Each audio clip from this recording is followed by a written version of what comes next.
बाईने थोडंसं मुखावर ताबा ठेवावा, म्हणजे भांडावं नाही असं भांडणं अधिकार आहे, भांडायचं वेळ बघून. जरा तुम्ही चुकीच्या वेळी भांडता, तुम्ही मोका धरून भांडता. नवरा ताटावर बसला, रामायण चालू, राम म्हणतो तांबे बी तुला ताट बी तुलाच. चांगला भाकरी खात होता, उगच्या उग कोंबडी खायला पाठवला महाराज. काय गरज होती का? नाही, आपली बी वेळ चुकते माय, आपलाच कुठं जात नाही. थोडं वेळ सोडून भांडत जा महाराज. हा भांडायचं, त्याचा काय, भांडत नाही तिला बायको कशी म्हणायची, भांडण तीच बायको असते महाराज बरं का, व्याख्याच आहे बायकोची. त्याच्यामुळे विनंती आहे थोडंसं, तुम्ही लय गोड आहे ग माय, लय गोड आहे. परतूरच्या बाया तुम्ही तर लय गोड आहे, आई शपथ तुम्ही लय गोड आहे. तुमचं तोंड सोडलं तर तुम्ही लय गोड आहे ग. थोडा तोंडाचा आहे प्रॉब्लेम, आणि त्यात आपला दोष नाही माय. देवानं बनवतानाच आपल्याला तसं बनवलं, ब्रह्मानं बनवतानाच आपल्याला तसं बनवलं. पुरुषाला कंठ आहे, स्त्रियाला कंठ नाही. कंठ कंठ नारड्याची आतली गाठ, कंठ कंठ कंठ. दादा चेक नको करू, असतो रे, थोडा विश्वास ठेव ना. असतो रे दादा, असतो रे, असतो की. पुरुषाला असतो, स्त्रियांना नसतो. अशा हिशोबाने तुमच्या पोटात राहतो, आमच्या पण टीव्हीचा काय ठेवावं माय माहित. हे जग सांगावं एवढ्या पात्रतेचं नाही. जर दुःखच सांगायचं ना माय, आमच्या राजाई, नामदेवरायांची बायको बरं का, राजाई फार श्रीमंत घरातली, 2.5 क्विंटल सोन्याचा पलंग होता तिला माहेरी झोपायला. नामदेवरायांची बायको राजाई, 2.5 क्विंटल सोन्याचा पलंग होता तिला माहेरी झोपायला. श्रीमंतीचा विचार करा, तर्क लावा. तरी ती माझी राजाई नवऱ्याच्या घरी जी शिवाय बोलत नव्हती. चहा जे, पाणी जे, स्वयंपाक जे. ताकद लक्षात घ्या. लग्न नामदेवरायांचं, नवरी राजाई, वरमाय गोनाई, वरबाप दामोशेठ, आणि लग्न लावायला ब्राह्मण पंढरीचा पांडुरंग. तो संसार कसा दुःखाचा असेल दादा. जगाचा मालक जो संसार करतो तो दुःखाचा असेल तरी कसा. ताकद लक्षात घ्या ना मायबाप. काय संतांच्या बायका, तुकोबरायांची बायको आवली, सगळे म्हणतात फटकळ आहे, पण आवली सारखी बायको नाही दादा. काय श्रीमंत घरची, पुण्याचं सासर तुकोबरायांचं, गुळवे सावकाराची पोरगी तुकोबरायची बायको आवली. 3500 एकर ऊस होता आवलीच्या बापाचा. किती?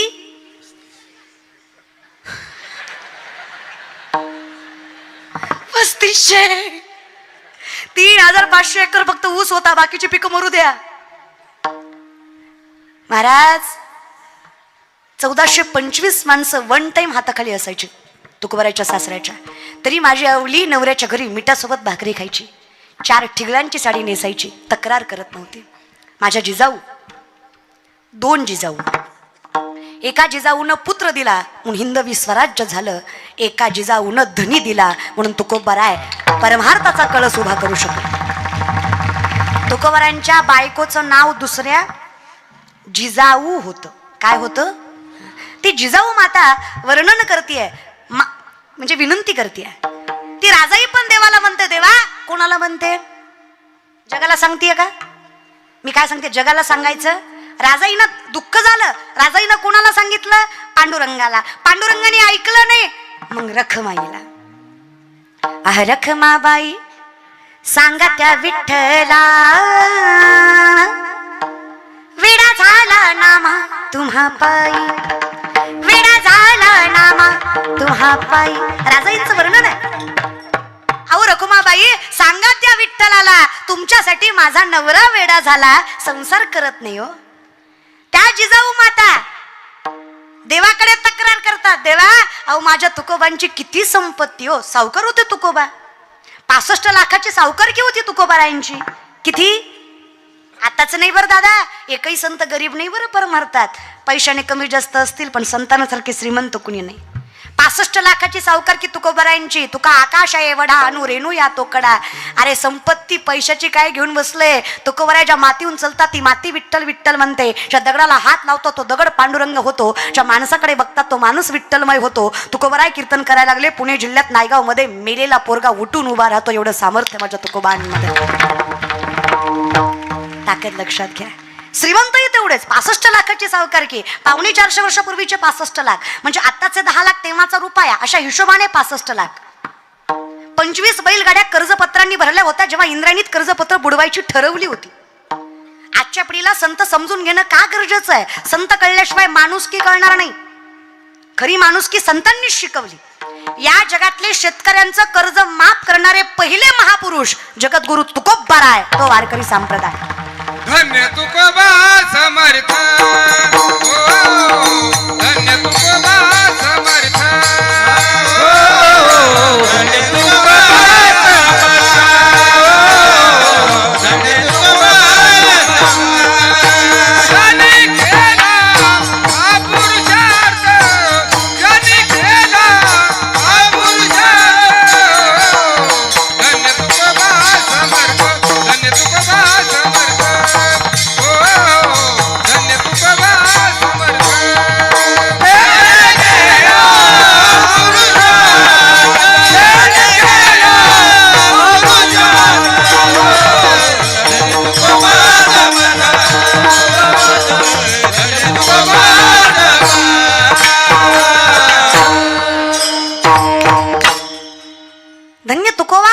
ज्यांनी केला हा पुरुषार्थ. काय पुरुषार्थ करावा? अरे वेदांनाही कोडात पाडणारी वाणी माझ्या तुकोबारायांची. तुका जरी सहज बोले वाणी, त्याच्या घरी वेदांत वाहती पाणी, हे तुकोबारायांचं वक्तव्य. ते तुकोबा ताकद, श्रीमंती बघा ना, तरी सुद्धा 22 वर्ष परमार्थ केला, करायचा कळला नाही. तुकोबाराय म्हणले वयाच्या 22व्या वर्षी कळलं, सावध झालो सावध झालो.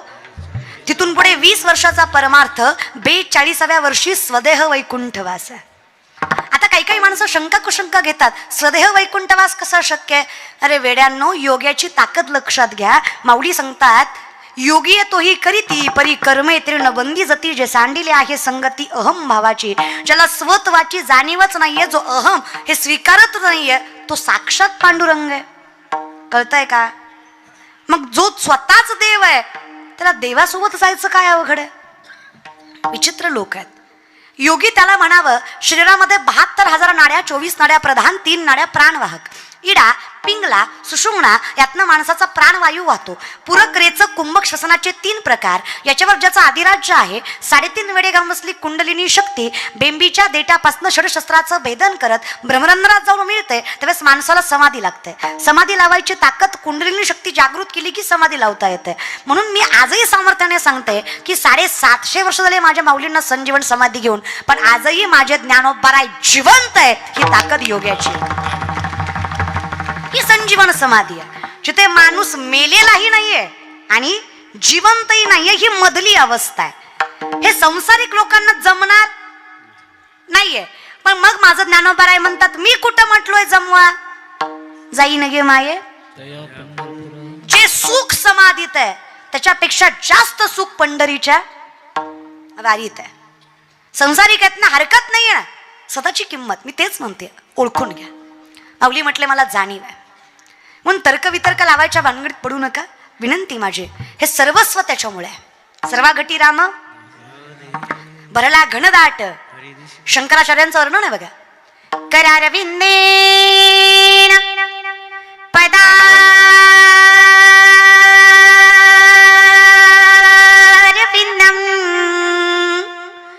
मुखारविंदेन विनिवेशयन्तम् वटस्य पत्रस्य पुटेशयाणम्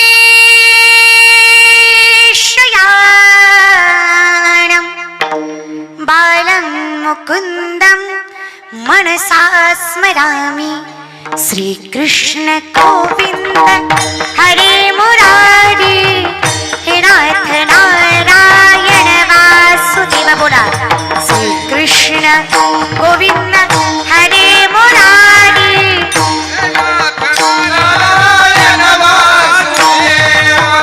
जीवेऽपि पस्वामृतमृतदेव, गोविन्द दामोदर माधवेति. श्रीकृष्ण गोविन्द हरे मुरारी, हे नाथ नारायण वासुदेव. श्रीकृष्ण गोविन्द हरे मुरारी.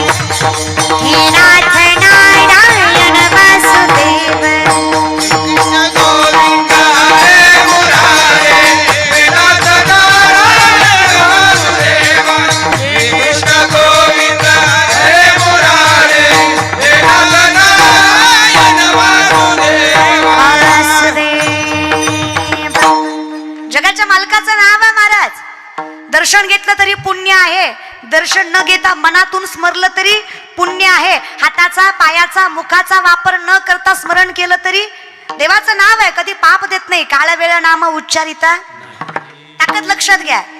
ते घातली या भय नरका जाणे, बोलावा विठ्ठल पहावा विठ्ठल करावा. देवाचं नाव आहे महाराज, कधीच पाप देत नाही. देव कधीच कोपत नाही आणि कोपतो तो देव नाही. कळलं त्यालाच कळलं. कसंही करा भजन गार जमते उठणी एखादी. फक्त विनंती एवढीच आहे, भजनात नशा असावी. नशेत भजन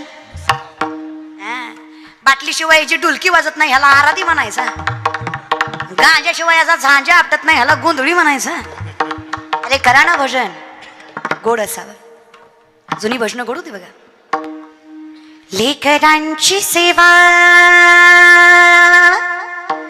केली तू आई, लेकरांची सेवा केली तू आई. कस पांग भेटू कस उतराय, तुझ्या उपकारा जगी तोड नाही. उबाली न जीव माझा सावळी मिठाई विठ्ठला. माय बाप जन्मभरी सेवा तुझ्या पाऊलांची, जन्मभरी सेवा तुझ्या पाऊलांची. माऊलीत मूर्ती विठ्ठलाची विठ्ठला.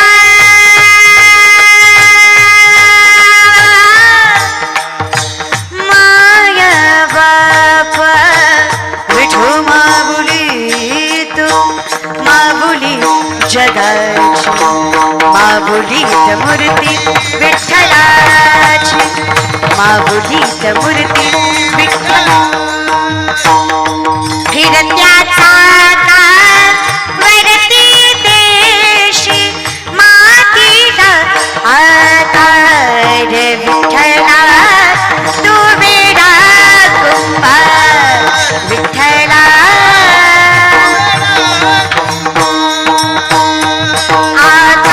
आकाशीचे पखरे पाखरा सोड, सोन्याचा पिंजरा सोड, सोन्याचा.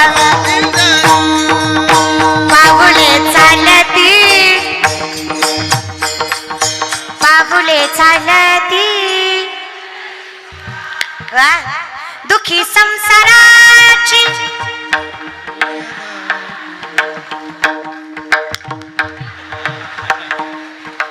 दुखी संसाराची पाऊले चालती, पाऊले चालती. भक्त पुंडलिकासाठी, भक्त पुंडलिकासाठी.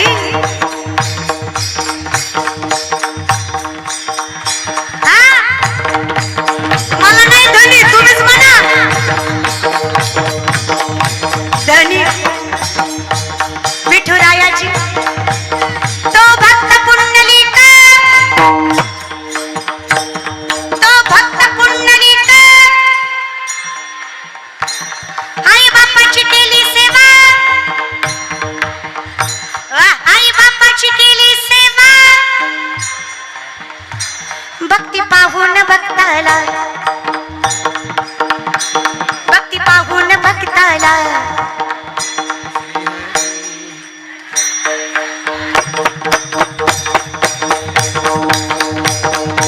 अरे वा विठुरायाची पंढरी धनी मलाही दाखवाना,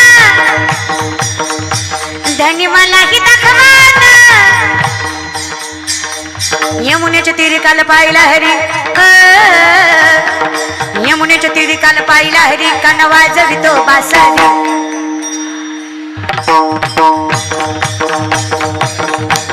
अरे वा कान वाजवी बासरी. गाणं वाजवी बासरी राधे चल माझ्या गावाला जाऊ राधे चल माझ्या